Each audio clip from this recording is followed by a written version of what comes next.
I welcome Krina for this podcast. This is a kind of a podcast where I'm not just doing with a fresher who has just turned a professional in the company or anything. It's not about that. Leaving the fact that we are all the developers who have a little bit of experience in the industry, we work on this stack, the stack. It doesn't make any sense until and unless it makes money.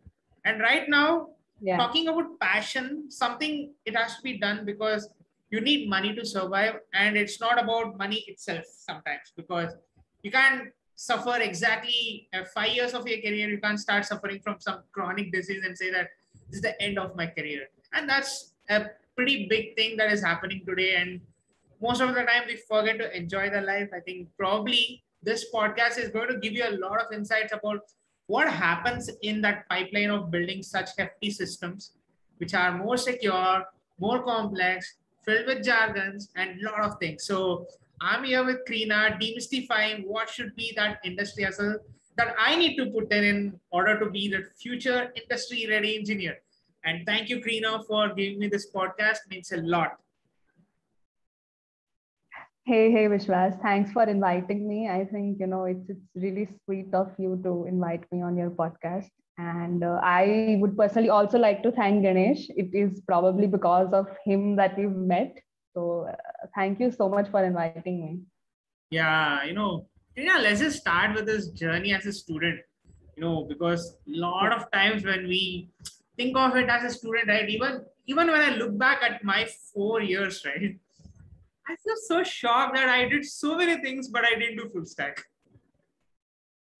And lot of things are there. Like, sometimes we forget to understand what's our niche and we just start thinking, hey, industry is something complex and things like that. So I just want you to give an intro of the Krina who was like just beginning her engineering and then ending it up. And what was your first introduction to the professional world?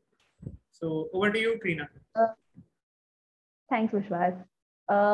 Answering your question, for me to be able to talk about my engineering, I have to probably go a little backdate in what I was as a person before I had joined the industry. So it might shock a lot of people who are watching this or listening to this that I never wanted to pursue engineering, and I always wanted to be a literature student. Somehow I was a kid who was very curious, who wanted answers to literally everything, and that made me choose science, because all this entire life we're like, okay, science has answers to everything possible. Either we found the answers or we're still on the track of finding them, but science has always been that one entity which will give you answers. I joined, and I graduated as an electronics and communication engineer, and never joined a firm which is EC related. I was not sure I wanted to be an IT industry, but I was very sure that I liked solving problems. I liked giving something realistic to the world, that you can see it yourself. Okay, this is something I've built, and this is going to be something that people are going to use. And I loved logic and running my mind constantly, and that is when I found out that this industry might make me explore a lot about myself, and I might be able to make an impact in real life. Yeah, Krina, so I just wanted to get to know what was your mindset when you actually took EC? Because I went to EC degree because I had this passion for hardware and things like that, but dreams shattered because there was nothing called as passion which was there in any person. Like everybody were like, oh my God, I'm going to at least end up in an IT job and things like that. So what was your mindset? Yeah. It is rightly said, that you discover your true passion only once you're into engineering, and that is when till my let me say seventh semester, I was very much hardware oriented, and VLSI and microcontrollers and microprocessors. Everything fascinated me so much. It's as if like I'm seeing an entire machine. Even something as futile as blinking LEDs. Writing that small program. Right in the beginning, where alternately the LEDs would blink or something of that sort, or running highs and lows on on digital ICs, that used to be like, I used to feel I've conquered the world. And it's so fascinating to see such things. I was very much interested in VLSI. If not IT, I would probably wanted to have been an ASIC engineer, working on ASIC. But I landed up in IT, as I said, that I wanted to, go into more problem solving. And very frankly, I didn't have the patience to pursue masters. So I said, okay, EC is a field where we're very versatile. We can work on hardware, we can work on software. So I had best of both worlds. So I said, okay, if at all at some point in my life I feel I'm missing all of that hardware, I can always come back. But it's been a good journey for me so far. So I think it's and the fact that now we're into a generation where nothing is branch specific, that is one benefit we've had in IT industry. No matter you're a mechie or a civil or anyone, everyone and anyone can code. If you like solving problems, if you have good logic, you're welcome. Yeah, that's true. That's true. I just want you to say your introduction as a fresher. Like, you were there on the IT job, you just somehow landed there, and not somehow, you had a lot of interviews and things like that. So of course it's not somehow, like, sorry for that. So I just want to ask you this one question of like, what was your introduction to this world of microservices and all these things that we are talking about today, right? You talk about production system which might go down at any given point if there are some bugs which are not yet fixed and things like that. So I just want to understand, like, what was your introduction to the world of IT, or this information technology all about? Because I think we all were so blessed because Docker was already available, Kubernetes was already available, and there were advanced frameworks which were already built. Like, we need to leverage that and things like that. So, what was your introduction as an IT professional? I was placed in Infosys from my campus, and it's almost going to be a year since I'm with this organization. When I got placed via campus placements, I was, there was a time where Infosys was training students in Python. Java was one of my biggest fears. I was a kid who used to code in Python, but when I knew I was going to be trained in Java, and Java is going to be like the next new thing for me, I was very scared. But Vishwas, I'll tell you something very honestly. The rigorous training that we've had at Infosys, all the ETA members, ETA stands for Education, Training, and Assessment, and we have educators who teach us things, and we have quite rigorous, assignments being given. We have multiple projects that we build in group, and initially I was given an introduction to Java, and then database a little bit, SQL and everything, and then I was stream trained in Spring Boot and Angular, which is the so-called full stack that we've been talking about. So so when I entered, it was Java and then Spring Boot, and I don't remember not liking Java anymore. Now it is a time where I feel, oh God, what was I doing with Python? I had to be with Java. So it's a entire transformation 360 degrees for me. It's like I was a person who could not write simple C programs in my college, to now building real life systems, and all that web development and everything. It is only a matter of little hard work and right guidance, I would say, that can make you do wonders. And it's like, so yeah, I was introduced to Java, and that is how IT began for me. For current time being, I'm working as a backend engineer for now, but I do get to work with front-end engineers also. I'm learning every day a lot and lot, which is amazing. Yeah, Krina, I just love to ask you this one question, because most of the time when we are preparing for the interview, we have this mindset whether interviewer will ask me this or that. But interviewer, like 90% of them, they don't care what you know. They are more into like, how do you approach it? Like, even I had some interviews where I told them I don't know, sir. And I honestly rate myself like 3 out of 5, or else like 6 out of 10 in my programming skills, because I know that it's not about programming only, it's all about algorithm also. And sometimes even the interviewer has asked me, search anything on Google and get me a solution and things like that. So even I've faced many interviews. Like I think you know that I went on just giving interviews after a very long time, and later it was all about that. So I just want to ask you like this interview, like how to prepare for it, and also how to have that niche being understood before going inside that company.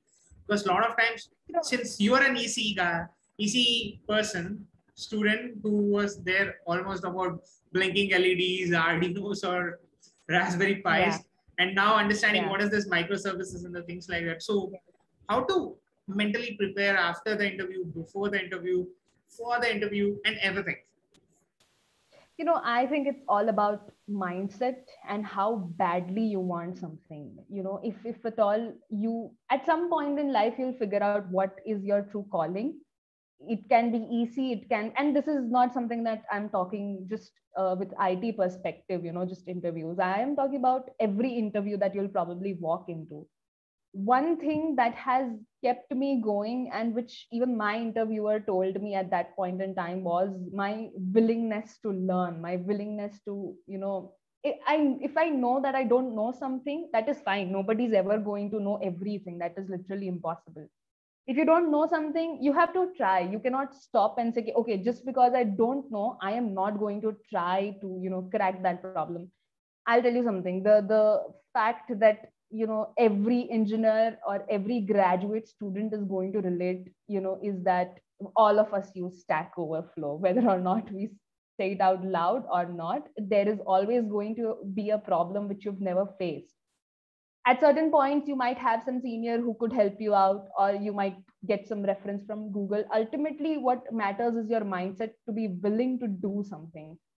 Before interview, depending on what interview you are going for, fundamentals is something I very strongly believe in. If you're good with your fundamentals, even if it was something as small as for loops or as small as 8085, if your fundamentals are strong, you can build over time on that. But if your fundamentals are weak, that is a negative goal for you. You don't want your fundamentals to be weak. And regarding, if you want to know specific to Infosys, what my interview felt like, I had questions both from EC and IT background. I was not a kid who could write a lot of code, but I was very thorough in my mind how the code worked and what was the purpose of a certain thing in that language. And I had done only C, because even in EC, we guys write C programs only, be it, coding any controller or anything, we write C programs. So before or after interview, it's just going to be you just have to wait, that okay, you've given your best shot. If it works out, fine. If it doesn't work out, you find your own mistakes, and you try and improve. There's always going to be a next time. I don't want people to be disappointed that just because you didn't make it to one particular thing, there's always going to be a next time. And the fact that you can apply in that company within 6 months, 6 months might look like a huge time, but if you're constantly learning and upskilling, those 6 months go into thin air, believe me, just in fraction of seconds. I mean, there was a point in my life where I thought, okay, I am doing Java. How am I going to survive over here? And it's almost going to be a year. If I can do it, so can you. So, for interview preparation, give it your best shot, do your fundamentals, and resume. Resume matters so very much. Everything that was asked to me in my interview was out of my resume.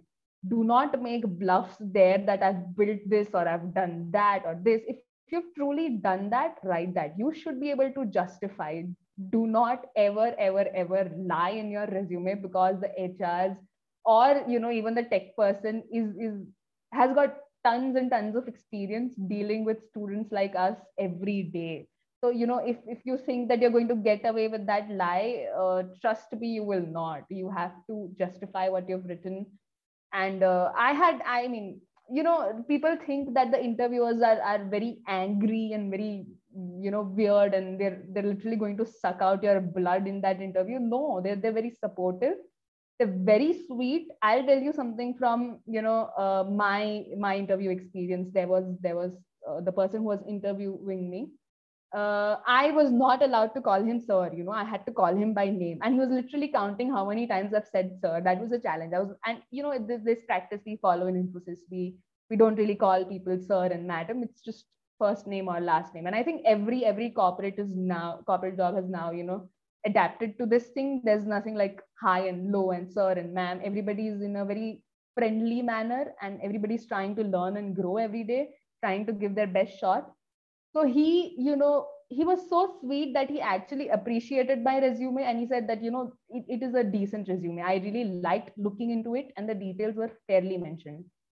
So in case of, you are writing a resume, it should catch the eye of the interviewer.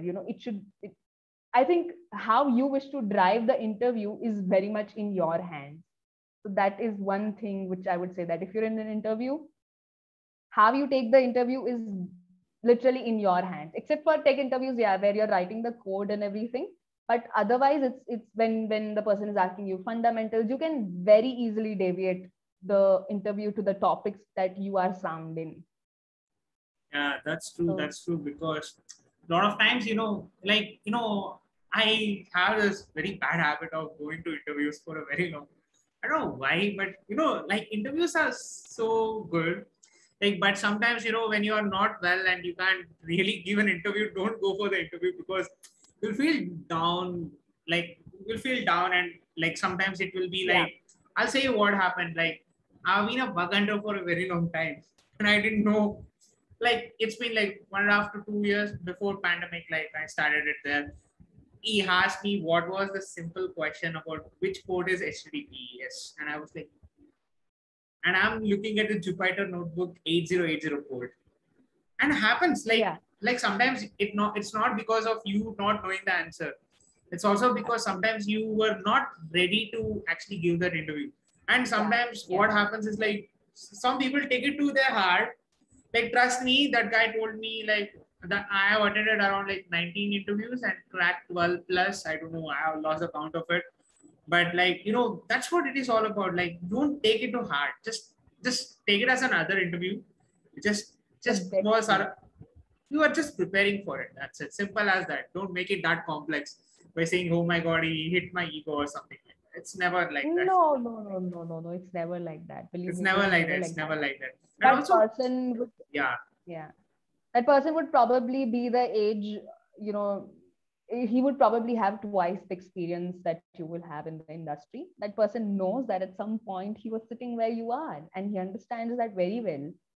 And I personally had a very delightful interview experience, I'll tell you. It was, and it was so, it felt as if I'm talking to that person and I am his teammate. It was that natural. That person tried to push all my limits. He wanted me to try more, and he wanted to know how much I could give in. It was a very good experience for me. So don't be scared of interviews. It is just a norm. I mean, of course you're nervous, and I would tell you a very funny story that happened, in my interview. I was supposed to show my ID card, and I started showing my handwriting because I was so much in panic. I thought he said, show me your handwriting. And then at some point I realized, why would he want to see my handwriting? That makes no sense. You're in panic. I get that. If you're forgetting, you could take a minute or two and answer. It is not some, a gun being pointed at you and, okay, now that the question is asked, you're supposed to give the answer. You take a minute or two, digest the question, think about it, and then answer. You're scared. In fact, my interviewer had asked me if it was my first experience and if I was nervous. They have a very good practice of, involving you into a conversation first, so that you become comfortable with them and you're not nervous. And but that is one thing I really liked about the interview. That person initially talked to me, and there was he not only did I introduce myself, but he also introduced himself, of what he's been doing in Infosys. And it was a very good experience for me. Yeah, that's the best part.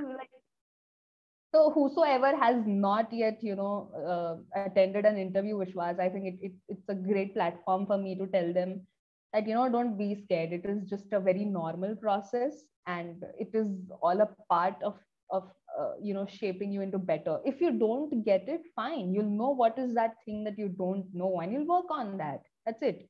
Nobody's going to kill you just because you didn't know an answer, because that's fine. They don't expect you to know everything. Just know whatever you have written well. That I will say again and again, because you cannot bluff in a resume. Yeah, that's true. That's true. And also, can you also give that insight about this framework, this lot of things which are coming up, right? Because most of the time when we think of this, okay, Spring Boot, what does that do to the Yeah. world today? But it has everything, because a lot of times when you are supposed to program the same functionality, probably it might take you years, because that framework has been developed by hundreds of developers. Like lot and lot of hours has been put in, and you have supposed to just read the documentation and get the hold of that framework. Like to me, Yeah. recently I just joined a team which has done Node.js and Azure, and it's been like 4 or 5 days, but like I had my research work and things like that, so I was not able to give time. But I read some other research papers. I understood, okay, this is what Node culture is all about, and there's something called as Dole. A lot of things are coming up. So I want you to give that brief intro to all of us. Like, what is this software development all about today? Because there are Um, amazing tools, but we yeah. should be a right engineer to know what it is. So yeah, that's what it is. Yes, yes. So apparently, Spring Boot is a technology that we use in backend, and Spring REST mainly for interacting between various API calls, and writing down the controllers that will call certain APIs and that would take certain action. So software development, now that we talk about it, there was a time where people followed waterfall model. I'm not sure if people know about it, but what waterfall model means is that you are given a requirement, and there is a certain timeline, of course, with everything, and there's no intermediate step in that. You've done it start to end, and there is no way you could backtrack in that. So waterfall model was the thing when years back into this industry. But now, as we talk, people are into agile. There are scrum calls, and every bit is planned, and you can retract back at some point of time. Stable versions, if today something blows up, I have the last stable version. I can always roll back to that. It is a very, it's the flexibility that you get at from work from home. It is something very similar to that. You are very much flexible. Everything is divided into smaller tasks. You achieve a small task, you test it. There's continuous integration and continuous deployment. There's a lot of DevOps going on. So software development, it might just sound like a very small word. Okay, you're developing a software, but there's a lot that is going on. There's front end, there's back end, there's DevOps, and there's testing, and there are various types of testing, regression and manual and whatnot, integration testing and whatnot. It might just look like I'm a backend engineer, but I have done everything, right from solving live issues to writing code to debugging them to doing deployments. Everything is to be done. So software development is not something that you will be able to do all by yourself. Of course, there's a huge team working on it. Everybody's doing a small task. When it all comes and plugs in together, it is fine. Talking about Spring Boot, it is a Java based framework, very much fun to work with. If at all it is okay for me to go into a little bit of depth and more a bit technological terms. What we observe in Java is that everything that we do is class specific. You have to be creating an object that lets you use the methods of those class. Now, what when you create an object, the entire life cycle of that object is being controlled by you as a developer. Now Spring Boot comes up, and it's this magic. You just tell Spring Boot, I want the instance of this particular class, give me an object. Spring Boot takes care of when that object is created, the memory is cleared, when it's destructed, everything will be taken care by Spring Boot. You just tell Spring Boot. It's just like going to a grocery store and saying, okay, I want this. That is what Spring Boot has done. And then what we do is called dependency injection. Now, object is a dependency, but if you want to run a particular, of course, there's Lambda function in everything, which is there. But at some point, you cannot write Lambda function for literally everything. You are at some point going to have classes that do a particular task. So Spring Boot is that technology which has completely taken away the issue that we had, creating objects and clearing your heap and stack and memory, and your stack would overflow, and all of that drama goes away with Spring Boot. Huge libraries, a lot of functionalities. You don't really have to write code of everything. And you talked about reading the documentation. There are very few days I've gone through the documentation. Most of my work, I just I have an annotation that will do half my task. And then there's Eclipse, which is really smart, and it would tell me, okay, you can take this method. This is a return. And this is a very good feature we have in Eclipse. You hover around that method, and it tells you that, okay, this is the requirement. These are going to be your input signatures, and this is what it is supposed to do, or this is what it will return at the end of that particular method. So Spring Boot is amazing. The more you learn, it's just going on deeper and deeper. Of course, there's Spring Boot, there's Spring MVC, there's Spring REST. There's a lot of Spring. But when you're working on an application, all of those components are going to be used, and it's amazing. If at all, somebody wants to someday talk in depth of something, I would be blown away.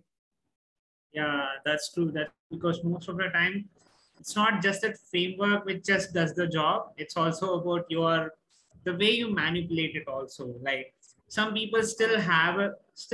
Like even in deep learning, it's the same thing. It's no big deal. I always tell that same thing to the people also. It's just an API jugaad. You just know how to just do what it is all about. It's the same thing. It's no big deal. It's all about getting the same software up and running, getting to know what are the dependencies there, similar as that. So Krina, I just wanted to ask you this one question. You have gone through a lot of client side projects as well, not on site. It's not like you being a fresher and going on site on an info. It's like you being the CEO of the company in next 10 years. But it takes time. Professional life, it really takes time. So to all the folks who think that who really wants to be the CEO in next 3 years, what's your view about the complexity of the development?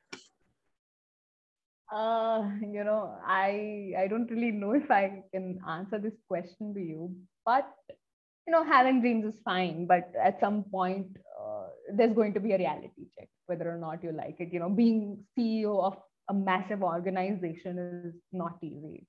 I mean, we at Infosys have so many employees working across various locations. A lot of management goes into it, a lot of strategy planning. I mean, they've, I don't really know if people are aware about it, but they've taken care of things about as small as, how we're holding up. We constantly get emails about if we're feeling well. We have Hail, something called as Hail, where they focus on not only just our mental wellness but our physical wellness also. There are yoga sessions, and recently we had a concert from Benny Dayal, and last year we had Amit Trivedi. It has been a virtual concert, but they've taken care of us having at least one weekend where we're like, okay, there's some good music playing, you're enjoying your work side by side. It's a very good feeling. So if you want to become CEO, it takes years and years of observation, planning, a lot of management, and of course a lot of leadership skills. Becoming CEO is not something that happens overnight. Of course, the current CEO of my company was just Salil Parekh. It didn't happen overnight. I mean, I've never had the opportunity to meet him or talk to him, but it is a lot of hard work that folks put in here. It is not a process that has happened overnight. Organizations getting projects and everything. It's a very big picture, and I, just being at the start of my journey, cannot really tell you if you can be a CEO in 3 years. But if you really want to, I might not be the right person to guide you in that, but I can surely tell you that. But if you have a dream and if you work hard, then nothing is unachievable. You just have to work towards it. Yeah, And being this is consistent also is the key here, because absolutely, absolutely. it's not like you achieving something in the springboard, or else it's not about you just giving $1 billion solution. Also, there are cloud Yeah, advocates, evangelists who yeah, pop up also. yeah, So it's all about that endurance that you always put in. It's always that yeah, niche that you always find to never give a yeah, reason. Because to me, like if you ask me solve a problem statement or computer vision, I can solve it. But if you say me all of this and come and do and probably a motivational talk, I'm worse in that. It's yeah. something like that. One, It's something like that. yeah, Yeah, it's all about that. yeah. So Krina, you're One thing being, which yeah, yeah, you can. one thing which has to be there is when if you're looking at positions where you're trying to be at a very good stage in the organization, you have to constantly keep your employees motivated. Their mindset and their mental well-being, physical well-being is the product that you're seeing. If I always tell people around me that in IT industry, if you're not feeling well mentally, even one line of code can feel like, oh my god, I'm just not even able to do something as simple as printing a statement. You have to be very much happy, in a good space, enjoying your work. And this is what all these organizations really take care of. So if you're trying to be a CEO, you're going to want to take care of your employees. A happy employee is a happy organization. I know that for sure. Yeah, that's true. That's true. So, Prina, you actually face this issue of like you are an EC student, but you are now working in a place where most of the CS people desire to be, because a lot of times, like it's not just like CS people going out and saying, "Hey, I'm gonna do this, I'm gonna do that." It's also about they finding that one passion and one, like sometimes even like I did stand up comedy. I think I told you this. I did Yes. open poetry in my engineering. Like I was so I was so frustrated about the college. Like I went inside the college with a lot of motivation, a lot of jacked up. But as soon as I saw my batchmates, I was like, oh my god, गलती कर लिया मैंने. Kind of a thing. I But never I went to my know, bachelor's. yeah, I never went to my bachelor's. yeah, that's true. But I just want to ask you this one question: like, what are your key thoughts that you want people to really take away from your career point of view? Like, you have seen different people also. Like, you told me that, of course, Ganesh is an amazing person for that. Like, he also Yeah, evolved over the course of time. He's not like I just came in, I just did this, I just did that, and I'm here. He had yeah, that hustle of putting in that work and things like that. And you have seen absolutely. interview processes right now. So, Yeah. what's your key takeaway that you want that everybody should have it in their mind in order to do that right industry hustle? Because a lot of times it's just going to be so chaotic, because some person might come and say, hey, learn React, you'll get a job. Learn this, you'll get a job. Learn that, you'll get a job. But I want to know from you what's that absolute thing that everybody needs to Yeah. keep in their mind in order to be the right industry professional.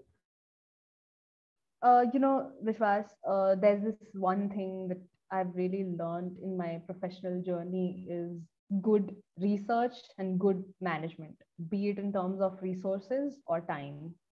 Time is something that I've valued more than anything since I've started working as a professional, because every minute counts, and 1 minute can literally change everything. It might just sound very dramatic that I'm trying to create some drama over here, but it actually happens. If it means there's a deadline, there is a deadline.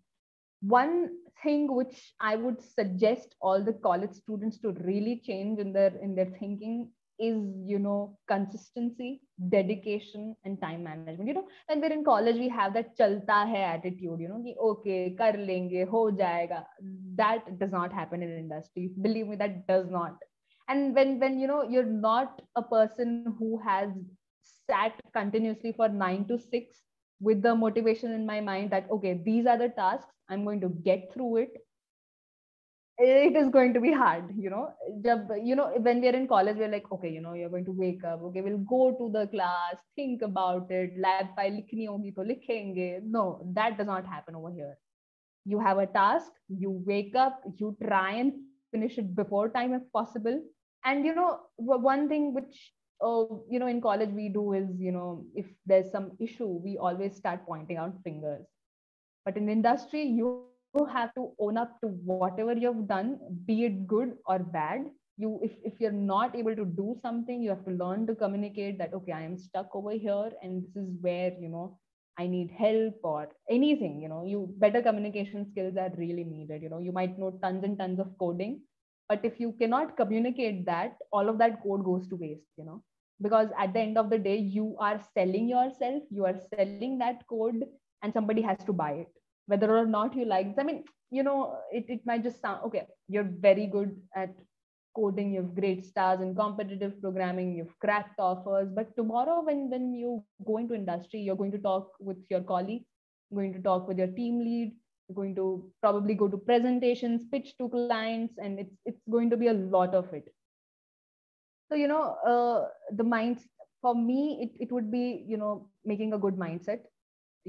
Micro planning is very essential. I didn't do that in my graduate journey, and I saw that what I had missed. If I had done this, I would know more. And one thing, the latest trend I've seen, that people think कि, okay, ये कर लेंगे तो ये हो जाएगा, ये कर लेंगे तो ये हो जाएगा. Back in, I mean, and this, I think every student might be able to relate to me. There is so much to do, and you literally don't know where you begin with. There's web development, there's machine learning, deep learning, big data, and tons, things. But I think, if you don't really know where you're heading, or you don't have a clear vision of what you're good at, small research, talk to professionals, they leverage your LinkedIn. People in this community are very good. They're going to help you with their best shot. There are a lot of people I personally know who, responded to my queries, and people right from big tech gigs like Microsoft and, Amazon. I've talked to them, and it has never ever felt like they're not willing to try, to help, or they've made me feel bad about anything at all, not knowing anything at all. There are people who've offered me a lot of resources. There are a lot of professionals. If you feel that you're not able to decide, you can always go to someone who's working in the industry, or people who've been in that field, and ask them your queries. And just don't make it as, hi, hey, I wanted to ask this. Make a precise query, because a professional, I mean, I don't want to say this in a negative manner, but if you have a precise query, not only are you saving your time, but you're saving the other person's time also. If you have a query, you make sure that it is very much, in depth of everything that you want to know, and that person will surely respond back. At least for me, it has worked out. And you talked about, how people have evolved, be it Ganesh or anybody on this platform. There used to be a time I used to write about a placement series on my LinkedIn, and of course I've stopped that now, because it's been very crazy for me also, since it's a new environment and trying to settle in. But I will make sure I come back a little bit stronger. And till this point, it was very much centric to a few companies, and what the culture is being followed, or I mean what the interviewing or hiring process is like. I would try and come back to that. So it is something that you have to ask for help. You have to figure out things. You have to do good research. I think that one thing which people do, everything, they want everything to be spoon fed. They don't want to go and look out for that, which is one thing I really don't like. Try finding, there was, back in my undergraduate in 2016, we didn't have resources as many as we have in 2021.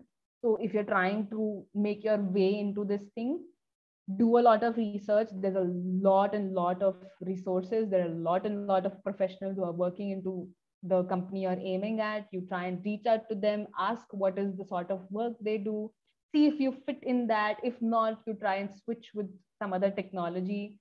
And it is never going to be as easy as, okay, today you've decided that, okay, अब मैं web development करूंगा या मैं machine learning करूंगा. You have to know everything. You have to, for you to be able to figure out where you're good at, you need to know what that field is trying to offer. And if you, I mean, this is like, you do not like mathematics, and suddenly you want to go into machine learning. You cannot do that. That doesn't happen. So you have to know what things you might need. If you can fall in that, fine. If not, switch. Don't waste a lot of time in trying to figure out key, okay, now if you're not good at mathematics, you're not good at it, and improvement might take a time. You have to always have a plan B. So execute plan B if plan A does not work. That's true. That's true. I think we covered a lot of insights for all the freshers like me, because a lot of times when I also meet a lot of engineers, like they start talking something which is no, I might not be knowing it because I might be focusing on something. Probably they might give a solution which I was always working on, but in a very different way. I think probably you covered everything about what should be done and what should not be done. And I think thank you for giving us a talk in order to understand what is our niche. And because you found it after very long work of like, after a very long time of working hard and just understanding what it is all about. And like, yeah, I think Yeah. this insight is what we actually require. And I think thank you so much for giving such a great insight. Love talking with you. Absolutely, Vishwas. It's a mutual feeling. I just hope this platform, makes people feel that, I was from EC. If I could make it, so can you. It is not, and I've not said this yet in the conversation.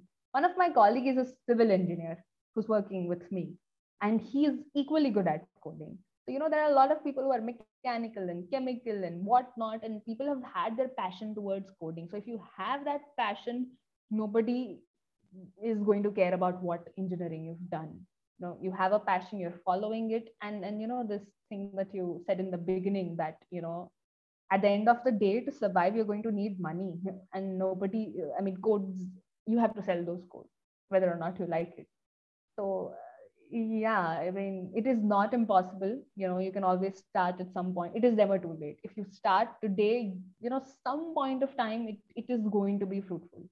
I mean, I was the day the placement results had come out, I was telling my parents that okay, I don't really think I'm going to make it, because it doesn't feel like I was doing well in the interview or the entire hiring process.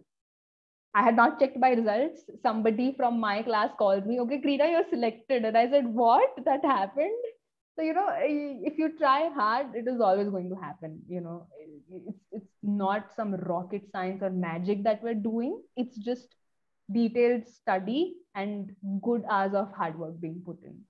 If I can do it, I mean, I could not write pattern programs. यार अगर मुझसे हो रहा है, so I'm very sure everybody who is skeptical about wanting to do something, you can, be it any field, IT, EC, mechanical, anything. Just do it, get up and do. Stop procrastinating कि यार कल करेंगे, ये नहीं है, वो नहीं है. You'll always find reasons not to do. Find that reason why you wish to do, and it'll happen, believe me. And if at all, I mean, anybody who's watching this, you can always come and reach out to me. I would do my best to help you out. In of course, in terms of what I know to my, or if at all it's something I cannot handle, I could point out a few people who might be able to help you. But the community is very helping. Use it, leverage it instead of wasting time. You cannot waste time. That is it. Thank you so much, Krina. Thank you so much for all your insights.